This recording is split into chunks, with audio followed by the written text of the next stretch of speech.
नमस्कार। Super India news TV में आपका स्वागत है। मैं हूं राजेश आर्य। आइए देखते हैं आज का विशेष समाचार। आवश्यक है भ्रष्ट तंत्र की साफ सफाई। भ्रष्टाचार और वंशवादी राजनीतिक शरीकी तीसरी दुनिया वाली कार्य संस्कृति के साथ भारत पहली कठोर कतार के देशों में शामिल नहीं हो सकता। पिछले दिनों से मीडिया में घोटाले और छापेमारी ही सुर्खियां में छाए हुए हैं। हाल में इसकी शुरुआत दिल्ली के स्वास्थ्य मंत्री सत्येंद्र जैन की गिरफ्तारी से हुई। उसके बाद दिल्ली सरकार को नई आबकारी नीति को लेकर विवाद शुरू हुआ। इसके लिए दिल्ली के उप मुख्यमंत्री मनीष सिसोदिया को निशाने पर लिया जाने लगा।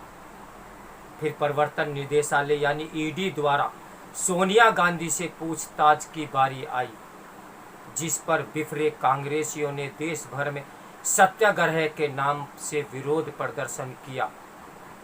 इस कड़ी में अगला पड़ाव कोलकाता बना, जहां एक गुमनाम सी अभिनेत्री के यहां से 50 करोड़ रुपए की बेनामी नकदी मिली। जिनके ठिकानों से यह बरामदगी हुई वह ममता सरकार में वरिष्ठ मंत्री और तृणमूल कांग्रेस के प्रमुख कर्णधारियों में से एक रहे पार्थ चटर्जी की खासी करीबी और भरोसेमंद लोगों में से गिनी जाती रही है। ताजा मामला शिवसेना के संजय राउत का है। जांच एजेंसियों को ऐसी छापेमारी सामान्य बात रही है, मगर शुरुआती हलचल के बाद उन्हें भुला दिया जाता था। ऐसे मामलों में सीबीआई और ईडी द्वारा आरोप सिद्ध करने के कमजोर रुझान को देखते हुए ऐसी कवायतें गंभीर न होकर दिखावटी सिद्ध होती रही।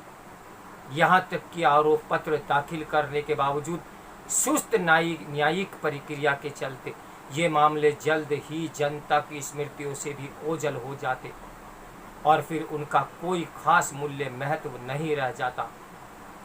इसी से यही आम धारणा बनी कि जो नेता खुद शीशे के घरों में रहते हों वे दूसरों की ओर पत्थर न फेंके। इसी से छनकर सब मिले हुए हैं जैसी बातें भी सुनाई पड़ी। ऐसे में जनता के बीच यह स्वीकार्यता बढ़ती गई कि हमारे समाज में कुछ स्तर पर भ्रष्टाचार है।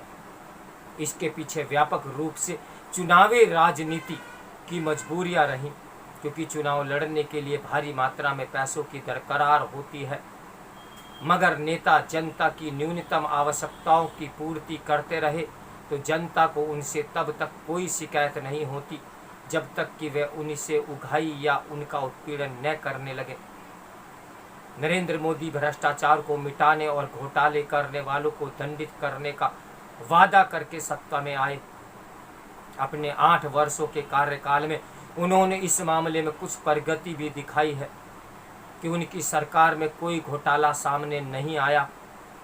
उत्तर प्रदेश जैसे भाजपा शासित राज्य में लोगों को शासन ने मोर्चे पर अभूतपूर्व सुधार महसूस हो रहा है और कम से कम सरकार के शीर्ष स्तर पर भ्रष्टाचार में भारी कमी भी दिखी है।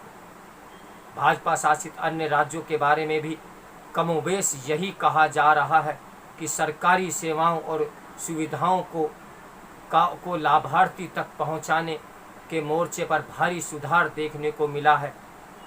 कोविड काल में लोगों को मुफ्त राशन बांटने से लेकर प्रधानमंत्री आवास योजना जैसी योजनाओं इसकी पुख्ता मिसाल हैं।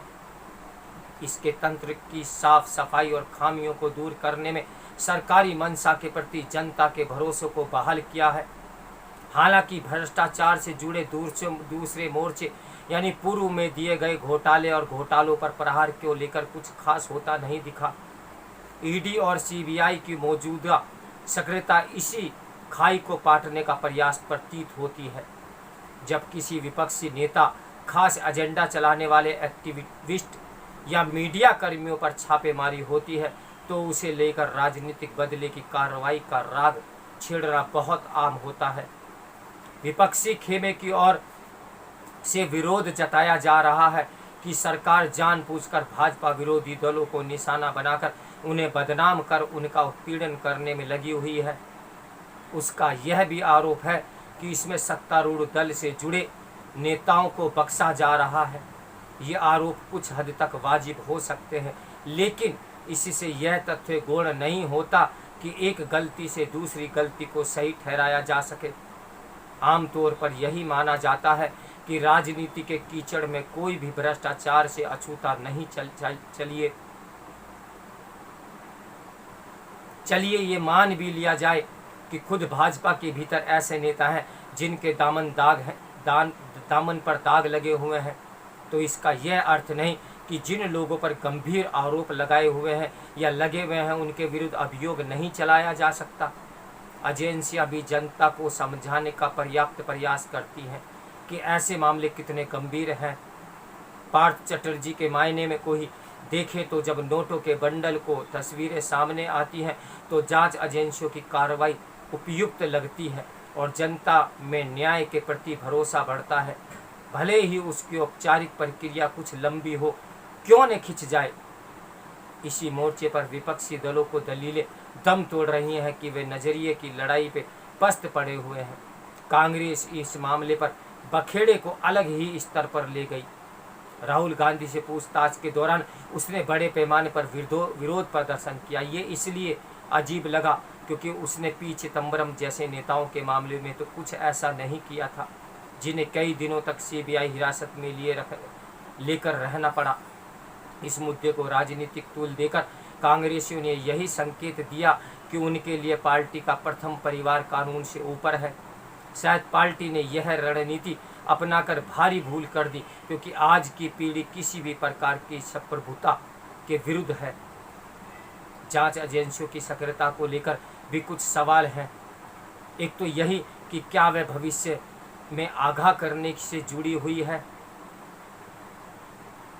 वैसे हाल के दौर में सरकार अपने स्तर पर बेहतर तैयारी और इच्छा शक्ति के साथ सक्रिय दिख रही है।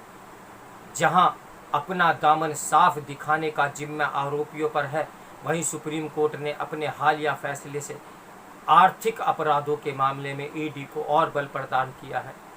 उम्मीद की जानी चाहिए कि नेताओं और राजनीतिक दलों पर इसका गंभीर प्रभाव पड़ेगा और वे अपने मतदाताओं को अब हल्के में लेने से भी बचेंगे। हालांकि इसमें जनता द्वारा अपने शासकों और जवाबदेही की मांग को निर्णायक सिद्ध होती दिखाई देगी। भारत भ्रष्टाचार और वंशवादी राजनीति वाली तीसरी दुनिया वाली कार्य संस्कृति के साथ पहली कतार के देशों में शामिल नहीं हो सकता। इसका दामोदर पीएम मोदी पर भी है और वे तंत्र को साफ सफाई के साथ कोई स्थिरता न लाकर भारत के साथ अंतर्राष्ट्रीय मंच पर स्थापित करें, तब ही लगेगा कि देश जो है बहुत तेज़ी से इस और भी प्रगति कर रहा है। तो मेरे साथ बने रहिए। सुपर इंडिया न्यूज़ टीवी की ब्रेकिंग न्यूज़ के लिए नमस्कार। मैं हूँ राजेश आर्य।